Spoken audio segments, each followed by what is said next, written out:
How you doing, everybody? Um, Today, what I wanted to talk about are things that are problems in watch collection, primarily in terms of something happening to your watch. Um, so anyway, so that's what I'd like to do. So I'll wait. How you doing? Hey, Rancher, good to see you. Hi, Dominic.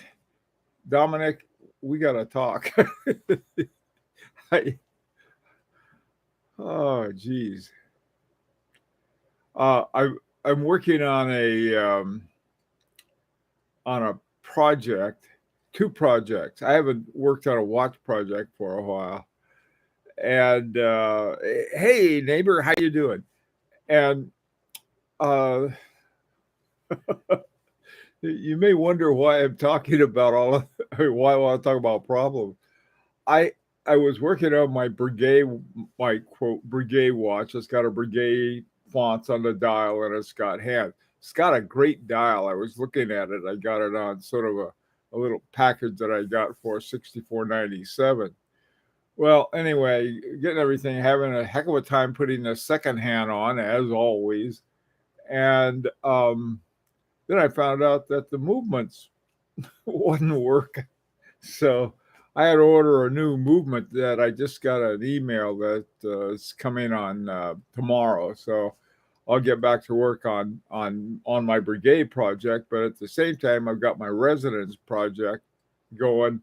And what I found out, I've got to take off the balance cock, and wasn't sure what to do with it.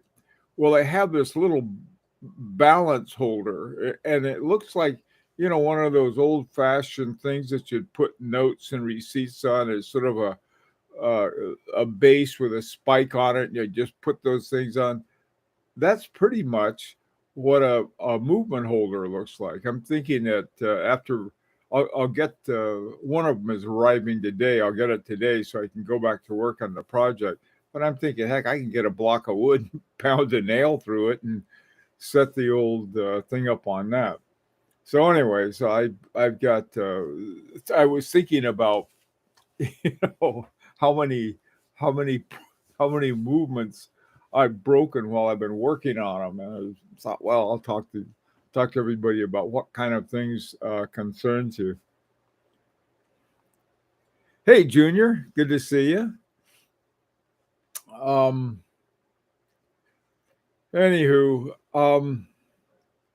so uh, let me talk about some of the things, and I'd sort of like to hear what you guys have on what kinds of issues give you that you worry about.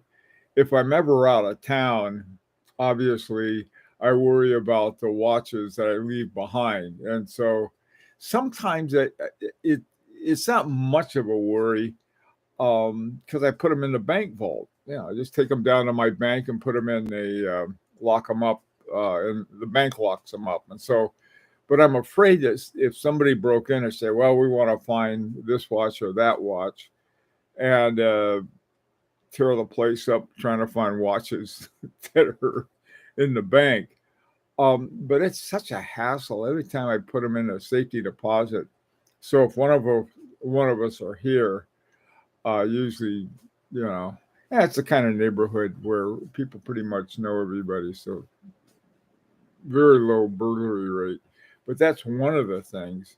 Another thing is I just realized this when I first got my FP Journe Chronomet Souverain, I got a new band for it, and I was on the Metro North, the train that goes between Grand Central Terminal and New Haven, Union Station in New Haven, and so I had my new watches, looking at it and playing at it, and the strap thing popped off.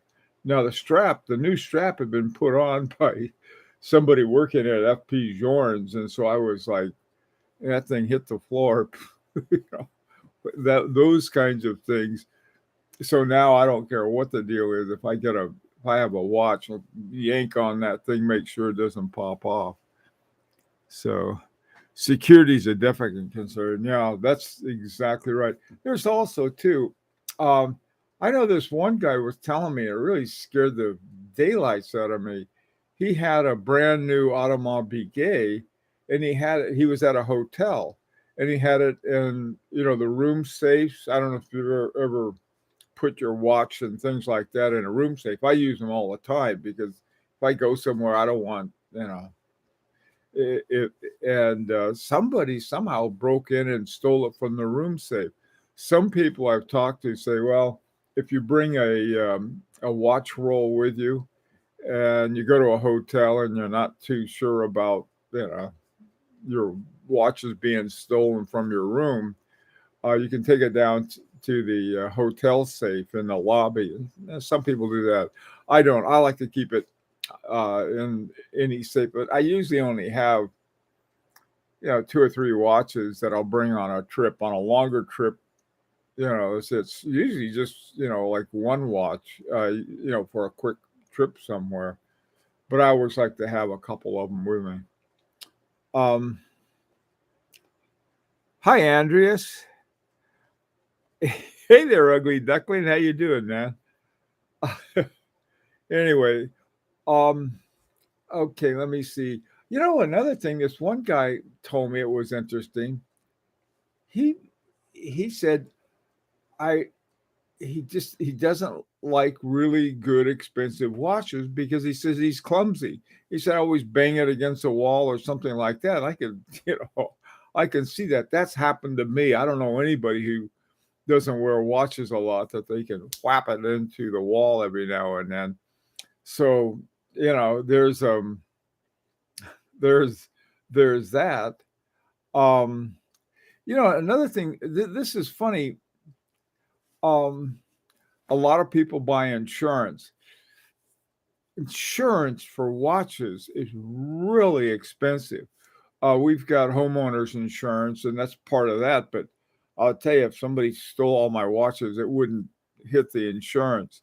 And if something like this, these things, yeah, they're over $200,000 now, and that's just insane. Uh, but what insurance? Insurance would go and they'd talk to FP Joint and find out what the retail price was back in 2002, and that's what they would want to come across with. So I'd rather have it in a safe somewhere. But other people swear by insurance and different things like that. Security and maintenance are both a problem. Yeah. Archie came to the USA and they cleaned out his collection from a security safe at home. Yeah. Yeah, that's I didn't know that. Archie. I don't know. They got his I don't know what watches Archie has now. Way back when Archie first started his watch show, it was pretty good actually. He had a lot of good tips for beginners and stuff, and then he sort of went off into someplace else. Insurance should cover replacement value. Oh, I agree, but have you priced this stuff, Clyde? It's just like crazy expensive. Um, Something like $100 on 1,000, something like that. My God, that's a lot of money. Maintenance is a huge issue. A lot of people are bothered by maintenance. I'm not, and believe me, I pay a lot for maintenance. on, well, I don't take my watches in like this one I took in 2017, and it's been fine ever since. On the other hand, my Chronomat Souvain, which I wore more, um, I took it in 2017 also, but I also took it in earlier this year because it needed it. You could tell because the watch was always running slow and something was wrong with it. I don't know what it was. They thought it was magnets, and so I got a big demagnetizer. That didn't work. Nothing worked, and so I finally sent it in, and yeah, especially watches like FP Journe's. my Parmigiani. I had a Parmigiani that just sort of fell apart. Really well, it fell apart. The stem fell out. I sent it in. It was like getting a new watch back. Was not cheap, but it was worth it. I heard Audemars gives you the same watch if it's stolen. Really? That's great. This guy was he was a spokesman. He's one of these, I don't know, I forget what they call them. These people who are sort of celebrities of some sort, and he had these more than one Audemars Piguet, and that was one that was stolen. So boy, if they'd give you another one, that'd be great.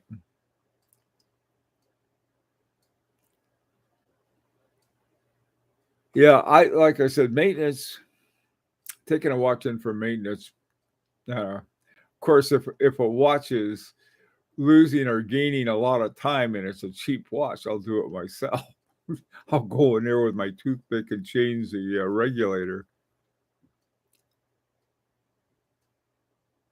From 2022. Okay.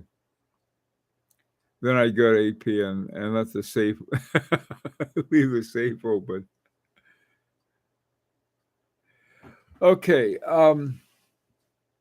I have a home safe, and but I don't keep my watches in there. It's more of a kind of thing where you want to keep important papers and things in case the place burns down. It'll you have the important papers and stuff in there. But the reason I'm pretty sure my safe wouldn't be much help. When the guy delivered my safe, he had a dolly, popped the old thing on the dolly, wheeled it down, and I figured, boy, would that be, all I'd have to do is steal my dolly too and put the old safe on it and cart it off. Probably a better thing to do if you're going to have a home safe is hide it as well as possible so they never find the safe in the first place. Either that or they have other ones too that you can, you'd have to go through the cement and have some kind of, real strong kind of thing. Otherwise, they go through a wall or something. It's sheet rock walls, not a problem. Hey, HRM, my biggest problem is finding time to wear them all. Yeah, that that is one. Hey, Joas, just wear all your watches.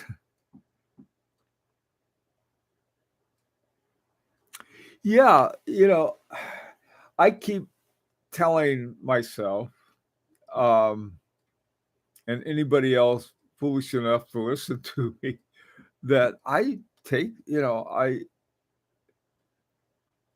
try not to have more than a certain amount of watches, and then if I go over that amount, then I sell some, and that's getting a bigger and bigger problem. I know that sounds stupid, but that is. I had one case, and I think there were 10 watches in the case, and then I had them other ones different places.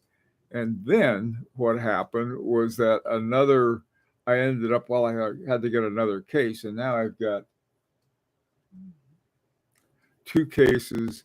I have watches in 2 different winders, total of 3 watches. And then I have another special little case for my 736 collection. And then I got my wife a watch safe. It's not safe, but a case. After sales service should be reasonable and transparent. Otherwise, I feel being taken advantage of.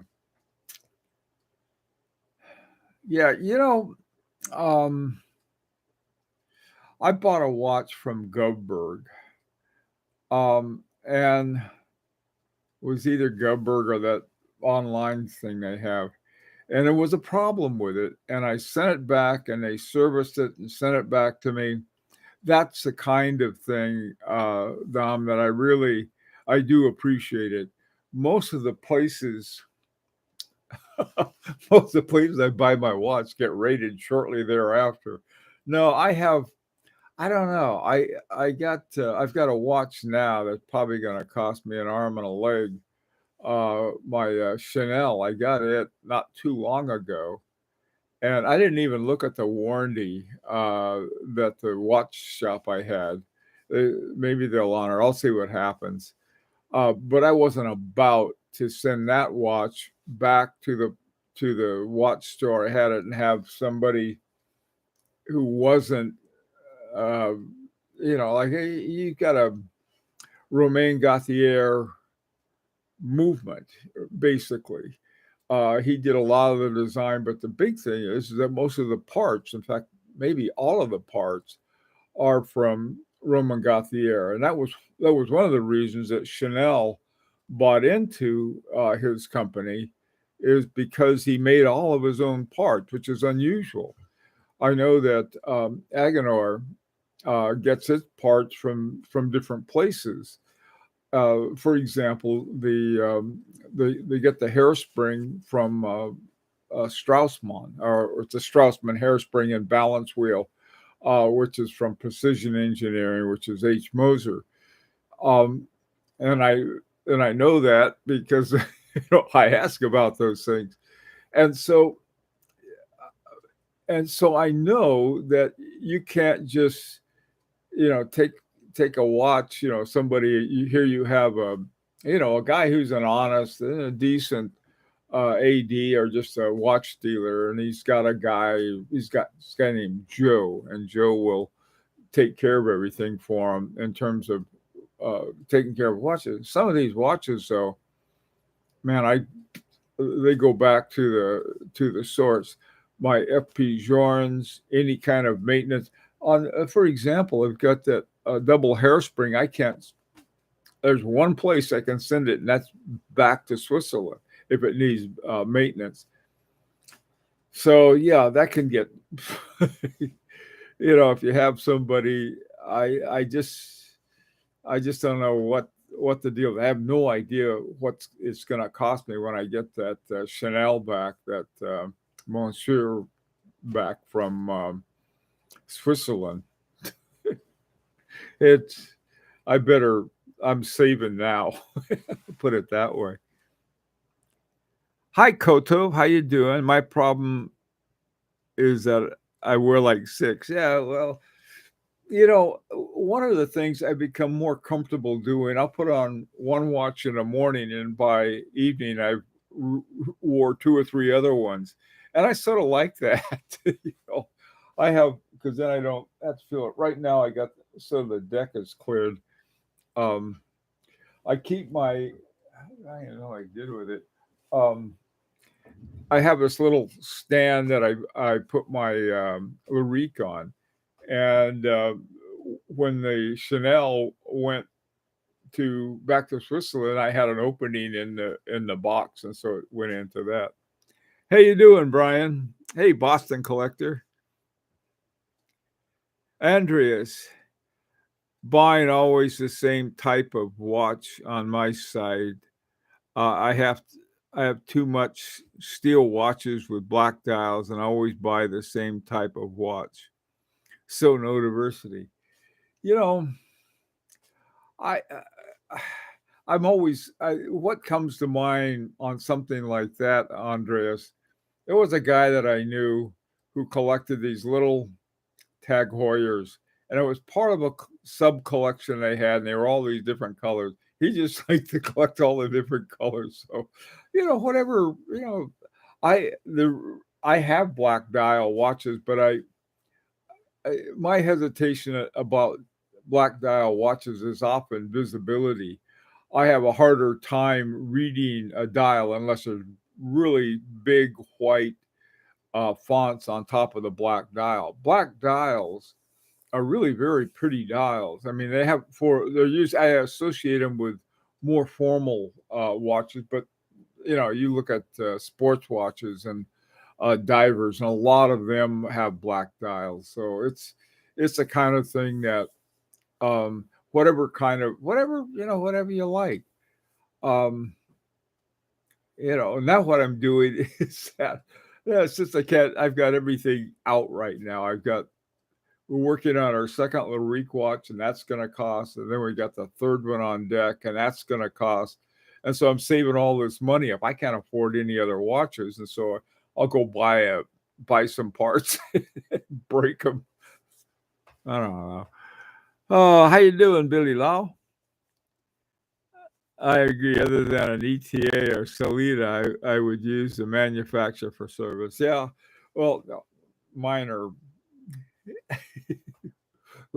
mine are sort of by seagull. I wish there's some. I'm going to look up the French word for seagull. those are my. Those are the ones for my that I work on. I mean, you can put together a nice watch. Here's my. This is. Uh, this is the one. This is my Breguet watch I was working on. Now it looks like I got the second hand on, but I didn't. Um, it's rather stuck between the post and the side of the dial, so it's sticking in there. But I got to be careful because that'll fall out. And I got to take the whole thing apart, put on a new movement, and then put it back together again. Um, that's fun. Hey, Art. The problem with my collection is it's what it lacks. Yeah. I think a lot of us feel that way. See, that's the problem. Is that I got these watches and I really like my collection. Uh, one of my favorite watches has become that Fabergé. I don't know why. It has so many things that I don't like in a watch, it, but I like it. It just, it's one of those things. It's got a solid case back. It's got all kinds of things like that in it, but it's just such a good watch in terms of the way it works. And I come to like it, and I don't know why. That was the one I lowballed on, and to my surprise, they sold it. Let's see. Simon, good morning. Steering clear of magnets. Yeah, I live in a world of magnets. This computer has magnets. My microphone has magnets. The vacuum cleaner has magnets. They're everywhere. I'll tell you a funny thing, though. I have two watches like this one, my Resonance, and then my Chronomet Sylvain. They're right next to each other in my watch box. I don't know if it still does or not, but it used to. My CS would get magnetized just by if I said the word magnet, it would get magnetized. Since I've had it back from service, it seems I think they solved that problem. I told them about it, and I'm hoping maybe they stuck in a new hairspring or escapement or did something so that it wouldn't be that way. This is why I like Straussman. Now, also, too, I like the Rolex Parachrome. You have the advantages of transitional metals, plus you don't have the magnetization problem. I complain and whine a lot about, sounding like what I am. Sort of, this old grouch is talking about, them newfangled hairsprings, the silicon hairsprings. It's not that. I mean, it's not silicon hairsprings in and of themselves. They do a better job in the heat resistance, magnet resistance, all kinds of things like that. But I didn't get into the hobby to get the latest and greatest. My wife got a Apple Watch, and that does everything and does it better than anything mechanical. A quartz watch will. It keeps a lot better time than our stuff. That's what I like about these. You get to play with them, keep them going. Oh, the big Boston collector. The biggest problem is consolidation. Feels daunting, but need to sell probably 25 watches to make room for things I'm planning on purchasing in the future. Yeah, I don't like selling watches. I just don't like the hassle it goes through. But I suppose I have to. That's a good point. Hey, Dark Star. Seagull is French. Oh, now Dark Star can only figure out how to say that. Mouet? Is that it? Mouet. I got a Mouet movement. Move over. Move over from my Mouet. Do you check to make sure they didn't put a silicone hairspray on? They could have. I'm glad you reminded me of that. If those seagulls start putting in silicone hairsprings, that's the end of it. I'm finished with them. Hi, HRM. In the future, watchmakers would need to be able to print silicone hairsprings. Not in my future. I don't care if I live 100 more years. Not in my future, they're not. But it's sort of like all I got to do is pop them in the microwave and they'll come out. There's silicone. Have you ever seen the way silicone hairsprings come out? They come out like computer chips. They used to deal with computer chips a whole lot. And so they come out like these wafers, and so it's got all of these hairsprings on this sheet, and pump like that. It's a lot easier to deal with and a lot less expensive than the traditional ones. Good morning, Robert. How you doing? What? I don't know. Probably the only time I worry about theft is when I'm not here. Otherwise, one thing I don't worry about is getting mugged. If I had a Rolex and I went on a trip, I wouldn't take that Rolex with me. The main reason is that Rolex is very recognizable. On the other hand, I could wear a $100,000 Rubel Force, and most muggers wouldn't know it from a swatch. Same thing with FP Journe. FP Journe CS, looks like a metal. It's platinum, but it looks like a steel ho-hum watch. Otherwise, as long as they don't turn it over, see the movement.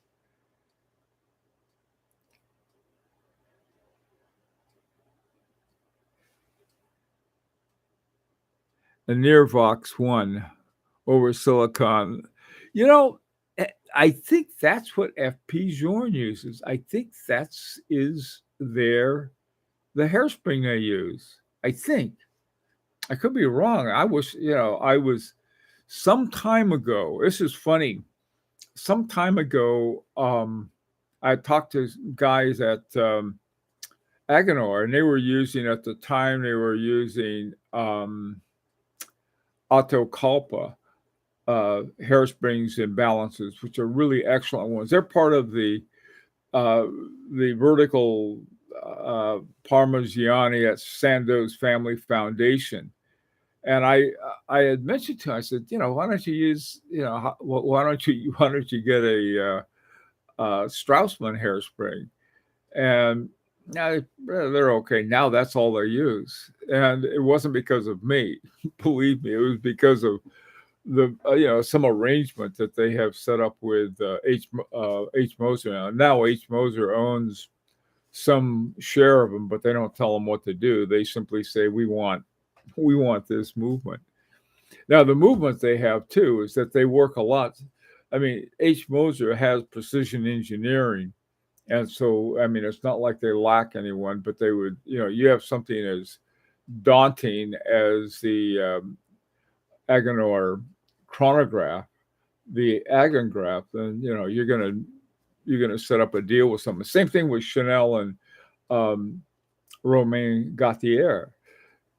They don't have anybody like that. They got some really good people on board because they've got so much money. This is the thing about a lot of people don't understand is that the richest people in the world are these luxury luxury goods people.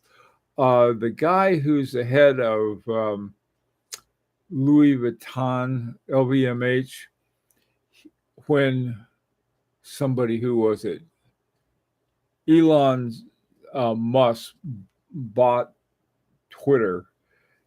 His bank account went down by $50 billion, something stupid like that. And so he was no longer the richest. And so this guy who owned, who was one of the top people at LVMH, at Louis Vuitton, he was the richest person. So that'll give you an idea of, when if they want to do something, they can do it any way they want to because they're loaded. You know, basically, a lot of people stick their noses up at a lot of these, especially with men's watches, at these luxury brands. That's fine with me because that you can get better deals that way.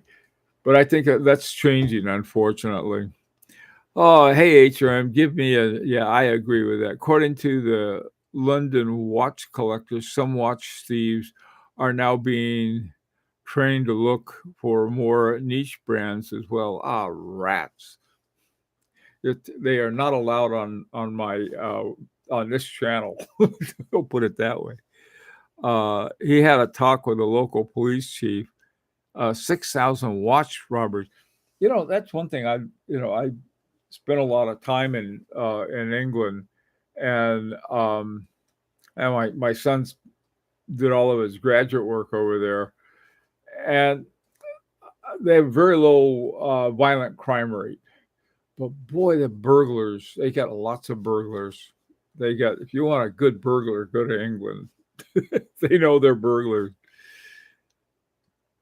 This year's GH LV watch is gorgeous. Yeah, LVMH. They have Louis Vuitton. Oh God, it's called I forgot. They have their own watchmaking arm too. Anyway, guys, Clyde left. My time is up. I've got, I've got to get, I've got to get going. Um. Anyway, let's talk about ways um, that we can have fun with. There he is. Thank you. Brian Pan time. Anyway, we'll see it at 4 o'clock Eastern Daylight Time. We'll come up with something fun. If you have any ideas, Clyde, are you listening? Any of the topics you guys would like to talk about, let me know, okay? All right. Take care. Hope to see you this afternoon.